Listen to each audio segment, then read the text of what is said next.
এত ছোট একটা বাচ্চাকে মাছ দিয়ে ভাত খেতে দিয়েছে। আরে ভাইয়া দেখো, আম্মা তোমার কথা ভাবেই না। আম্মা তোমাকে মাছ দিয়ে ভাত খাওয়ায়, কাঁটা গলায় বাছলে কি একটা অবস্থা হবে চিন্তা করো। বাচ্চা বয়সে খাবার দুধ কলা দিয়ে ভাত, হরলিক্স, মাল্টোভা, এসব মাছ কি বাচ্চারা খেতে পারে নাকি? বাচ্চাদের সব মাছ টাছ একদম খাওয়া উচিত না।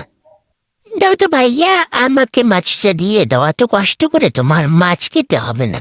আমি এই আমি আমি সুন্দর করে খেয়ে ফেলি, দাও তো। আম্মা, ভাইয়া গলায় কাঁটা বেঁচে গেলে একটা তুলকালাম বেজে যাবে। দাও আমি খেয়ে ফেলি, আমার গলায় আবার কাঁটা টাটা আটকায় না বাপু। দেখো কিরকম চোখ বড় করে তাকিয়ে আছি। আচ্ছা বাবা থাক, লাগবে না, তোমরাই খাও মাছ। গলায় কাঁটা বাজলে তখন আমাকে বলতেই শোনো।